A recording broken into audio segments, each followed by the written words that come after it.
દોસ્તો મારી ગુજ્જુની મોજ ચેનલમાં આપનું સ્વાગત છે। આજના વિડીયોમાં આપણે વાત કરવા જઈ રહ્યા છીએ કે આ પૂનમ ભાભી જે સૌના લાડકવાયા છે તેમને અહીંયા નીચે મૂકીને કેમ જમ્યા। જુઓ તો ખરા, તેઓ તો આજે ભીખ માંગીને ખાઈ રહ્યા છે। આજે તેમને ભીખ કેમ માંગી, આ રીતે ખોડો પાથરીને તેમને કેમ આવું કર્યું દોસ્તો? તો શું થયું અને કાજલબેને ફાઇનલી હવે એમના પિયર લાવવાના છે?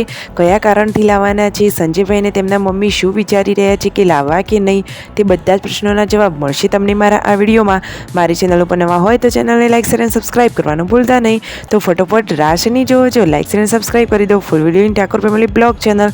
જુઓ દોસ્તો, પૂનમ ભાભી તો વીયુને લઈને જઈ રહ્યા છે પહેલાં તો દવાખાને, કારણ કે દોસ્તો તેના પગમાં તો મચકોડ આવી ગઈ હતી, તો પગે તો તેને દુખાઈ રહ્યું હતું। તો જુઓ પૂનમ ભાભી, સંજયભાઈ, જેન્સી અને વીયુ એ તો ચાલ્યા દવાખાને।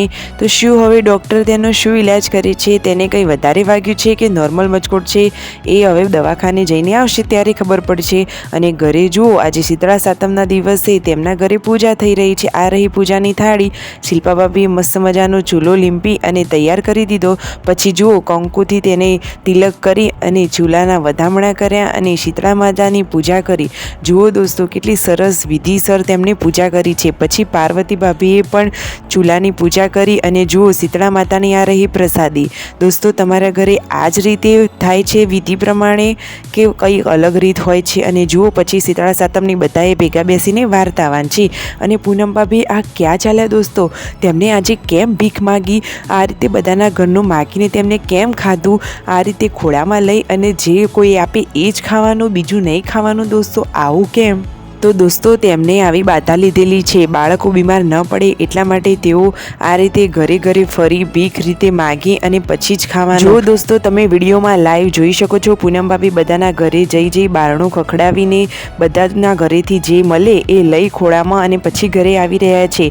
દોસ્તો, શીતળા સાતમના દિવસે આવું હોય, 7 ઘરે ફરી અને એ પણ બોલ્યા વગર જવાનું અને બધા લોકો જે આપે એ જ જમવાનું। શું દોસ્તો કોઈ આવું વ્રત કરે છે? જુઓ, લાડકવાયા પૂનમ ભાભી તો પોતાના બાળકોની રક્ષા માટે આવું વ્રત કરી રહ્યા છે। ખરેખર આ તો એક માતા જ કરી શકે, સાચી વાત ને દોસ્તો?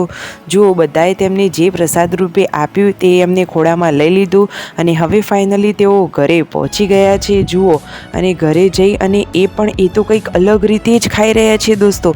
આવું તો પહેલી વાર જ જોયું। જુઓ, તે તો એકદમ નીચે એટલે કે જમીન ઉપર મૂકીને જ ખાઈ રહ્યા છે।